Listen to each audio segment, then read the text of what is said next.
Go higher. And then over the top there. Oh. Swivel hit!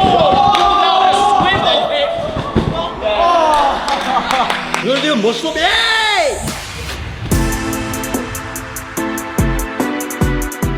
God damn, we look fucking beautiful, Ashley. Oh, baby! Woo-hoo-hoo. Your eyes on the freaking road. Yes, guys, welcome back to another vlog. Luke Stoney, Ashley Watson, and we are on our way for a very, very exciting vlog. Well, actually, if I'm being totally honest, probably Niles is a bit more exciting. He's teaching Ryan Terry backflip. What are we doing? We're finding bulking, nutrition, and just general tips about Ryan Terry and any advice he can give us along the way. Basically, I want like a beginner's guide. I want like Ryan Terry. I want to meet him now, and then I'll leave the gym and I'm fucking massive. So fingers crossed. Ryan, no pressure. So yeah, we're on the way to the gym now. Hopefully we'll be able to do a bit of messing around with the musketeers as well. That should be nice and fun. Me and Ashley have been to the range this morning. Well, it's got a trick. It's like a tracer. So it traced mine right out of bounds. And then mine out of bounds the other way. So we need a bit of practice of golf. We did 12 holes as well, didn't we? 12 holes. Par 3. That was cool, but we got up at, can you believe it? We got to the golf at 7:30. Mate, we've changed our life, haven't we, last few months? Look at us. Because Jesus, lockdown, I was staying up till after 7 o'clock. Literally. I think that's all I want to say. Do you want to say anything, Ashley? No? Oh, okay. Cool. I'm alright, mate. Alright, sound. Right, well, we'll see you in the gym, guys. Bye.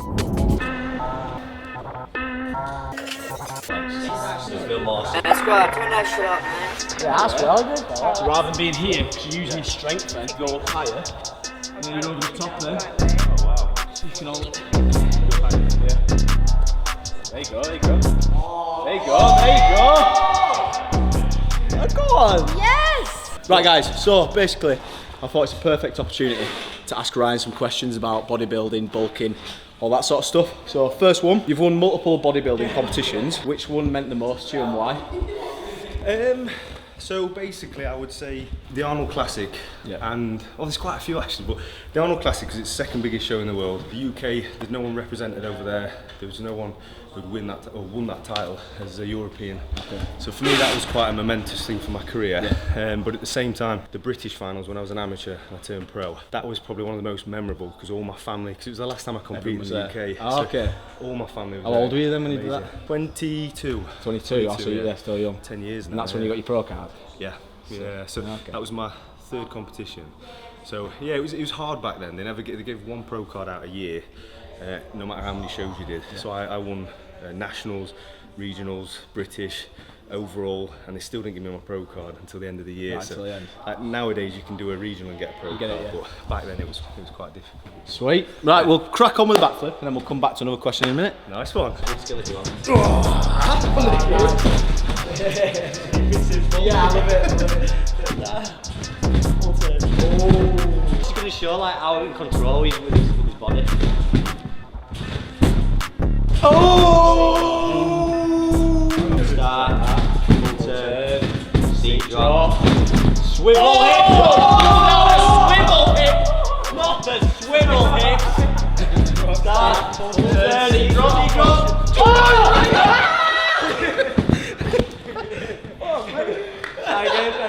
Another life. I'll tell you what though, you did well there.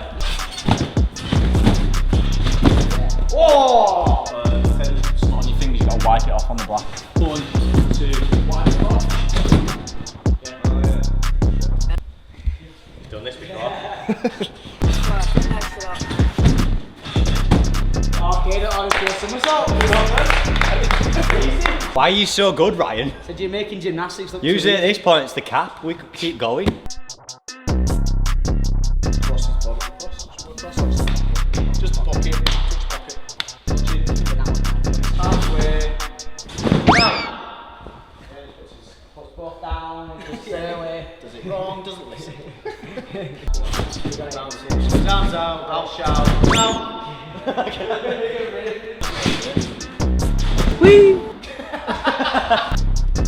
Wee! There you go. Send. Yeah. I started training when I was 14 because I felt like I was overweight, couldn't stand the way I looked and stuff, and that's why I consciously cover up. When I was at school, 15, 16, even in summer I used to wear a white t-shirt under my shirt and a jumper in the middle of summer just so I covered, thinking it'd make me look smaller, but stupidly made me look twice as big. I was just always conscious of that, so that's how I got into it. I've always been the other way, mate. It's always been, because I was called skinny when I was younger. Yeah. So now I obviously see myself as skinny. Yeah. So it's like, you know, people always say don't fat shame, don't stuff like that. I think it's really important not to skinny shame. Yeah. It can really mentally affect you. Like you look at yourself in the mirror and you think, I'm not big at all. It is. No, a lot of people must struggle with that, especially. So we were saying earlier, guys, about that. They call it bigorexia, don't they, as well? There's That's opposite of anorexia. Yeah, bigorexia is where they can't see them. But that's more on the scale of, you know, they're getting bigger and bigger. And bigger is never enough. You have to be bigger. You see yourself as tiny in front of the mirror and stuff. We were saying earlier about Instagram, social media doesn't help that either. Like Ryan was saying about his Instagram, that people are straight on jumping on like what you look like and stuff like that as well. So if you're not in shape like where Ryan's been at stage ready, even though he looks fucking incredible, it's like people can comment negatively on that and stuff as well. So we just it's just one of the social media and the sport and the world we're in. It has got like that nowadays. It's an image, everything's an image thing. But capture a moment, a second within an hour, innit? Like, we'll show your best parts, never your worst parts. But one more then, Ryan, in terms of if you could go back and speak to a younger you, in terms of training and starting off bodybuilding, what would be the one bit of advice you'd give yourself? I would say, I know it's easy to say this now, is that leave your male ego at the door. Like, I went straight into a bodybuilding environment, big, huge guys, super heavyweights, Mr. Universes, and I felt like to be a man, I had to lift what they were lifting and go straight to that, and that's why I've had 2 hip surgeries on my third one, arthritis in my lower back and slip disc a lot because I was erratic. I was trying to do what they're doing. Run before I could walk. I would say that, and I'd say get your head around the nutrition side and don't put pressure on yourself. Like, bodybuilding is a lifestyle. It's not something you do in 12 weeks. You have to live it. You have to understand nutrition. You have to get a big foundation behind you before you start to even look at stepping on stage and restricting your calories and whatnot. And that brings you on to the next part, is make sure it's healthy. Like you say, there's so many people, and I know people close to me who got obsessed with it and it became not a good thing. Do you know what I mean? And even to this day they're still obsessed with food. They can't have one more stem of broccoli, and it sounds ridiculous. The calories to to exact macro. Sounds ridiculous, but they are, and that's not a life. That's not a way to live. And I was going down that path. I did 6-7 years on a prep diet, which isn't healthy. I was lean as I could be, but again, you're drying your joints out, you're starving your body of what it needs, and you create intolerances and stuff. So I would go back and just enjoy the process, and especially when you're young as well. If you're in your teenage years, you're still in an anabolic state, so you're going to grow. If you're feeding that body and enjoying the process, you're going to sculpt and grow a lot quicker than trying to go straight into a bodybuilding diet and restrict your calories.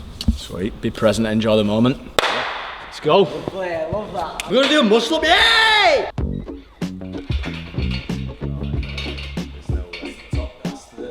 I think it's the stability. It'll be tough. He's got the strength. It's just the. Yes. I just can't see. How do we get him to move it right forward? Going like that as the elbows coming out. We need to keep in. That's what I mean. I feel like. Send it. Do it from a jump. So just stay there and just go, just to get that technique. Slowly down, reverse down. And turn the rings, go back to your full grip.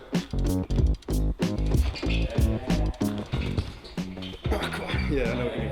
Up to here, and then work on that. Grips like that. Yeah, like that. So copy me, feet in front. And then from here, go in, and you're thinking about turning the rings 180 degrees. So there. Good. We'll see how you're going to here. I want you to go from there to here, right nice and close, rather than here. Keep it in, close. Bend down more. Down, there. It's his shoulders, that's why. From there? Yeah. Yeah. Try and get through more, so get your shoulders through those rings. There we go. No chance. But adult classes, coaching stuff, it can take adults, or well, anyone, it can take them years to do this, guy. It's like such a technical skill. Like, even if you have the strength for the muscle up and the strength for the dip, it's that bit. I've tried it before. I've never, but only like a split second. I've tried it on a bar, but I've never been able to get that. Right, next one, Ryan. So basically, it's a bit of a cheat code for me, basically. I want to know, what's your best advice for bulking in terms of nutrition? So like, basically I struggle with eating a lot. That's the main thing. Like, I could easily go eating 1,200 calories a day. How many? 1,200. I don't eat that, but I could easily. Right, I could okay, I was easily gonna go say, about eating that. that's where you got it Yeah, wrong. that's no. So like my target at the minute's like 3,500-ish. Yeah. The main thing for bulking is food. I know it sounds silly, but what type of foods at what type of day? But for me, I have 4,500 calories, like a minimum a day. If you're trying to grow, you need to try and slow your metabolism down. And if you are similar to me, where you're a hard gainer, where you're struggling to put weight on, you go 80% clean, and then 20% you'd look to the dark side. So maybe put a few bad foods in, just to try and slow your metabolism down. Because you've come from a gymnastics background, you've obviously got a lot of endurance, you've got high metabolism. You need to try and slow it down effectively to put body fat on, which extra body fat is going to help you grow muscle, because it's an energy source, a stored energy source. So try to obviously consume it balanced through carbs, protein and fats. But if you're really struggling to get the quantity in, look towards more fatty meals, i.e. salmon, avocado, mackerel, steak, red meat. Just because obviously the calories to every gram, you'll probably know this, but people who don't know this, for every gram of fat, you're 9 calories. For every gram of carbs, it's 4 calories. So it makes sense if you're trying to get push those numbers up. Go for the fatty foods. Go for the more fatty foods. So it doesn't necessarily have to be saturated bad food. Try and go for clean sources, because you want to put body fat on, but you don't want to go too far where you've only got to get it off as well. So you're storing way too much stored fat. And when you come to diet, it's going to be really hard and you're going to shock the body. So you kind of want to just, like I said, 80-20% split. I was, in the old days, 100% clean. And my coach used to say, you're too clean all year. You're going to basically speed your metabolism up, and you're not going to feel the effects of an off season. And it's only now, which I'm a bit softer, and it's because I had sources. I have the odd takeaway in the week. You know what I mean? So that was how I found slowing my metabolism down worked massively. And then would you advise having, say, 4 big meals or 6 smaller meals? Like, what's your preferred? So a lot of people say it doesn't matter, it's how many calories you're getting in 24 hours, but it's all dependent on your lifestyle, because if it's not your full-time job, obviously you've got to fit it around your work and all that kind of stuff. For me, I always found 5 meals was a good way of getting my meals in, but then I depend like heavily on liquid carbohydrates, because I get like 450 to 500 grams of carbs in, but it's still not enough. So when I train, I get 200 grams of liquid carbs, because again, that's a big amount of calories and it's easy to consume. So that's separate to a protein shake? Separate to a protein shake. So I had 50 grams of cyclic dextrin before training with EAAs or a pre-workout. Whilst I'm training, 50 grams sipping on it, and then post-workout 100 grams. And that's the most vital time to get your nutrients in. So if you're struggling in your hard gainer, look at trying to get those extra calories in around training. And it's easy to drink by doing that. Yeah, and that's something I'd advise doing. Spot on. Brilliant. Yeah, right, always. Cheers. Yo guys, so that was an absolutely sick vlog, really inspirational speaking to Ryan, and you know, a lot of tips and stuff that I'm definitely going to take away, especially about he spoke about the drink, the carbohydrate drinks and stuff like that. Generally down to earth, nice guy, learnt a lot. Hope you enjoyed the vlog. Make sure you like, make sure you subscribe, sort me out, doing me bits. Follow Ashley. Yeah, alright, I locked the screen. Yeah, fine. I'm not a professional vlogger, I've not got a cameraman. Anyway, like I say, follow him, pick it up, Alice. One last thing to say, guys. Big love.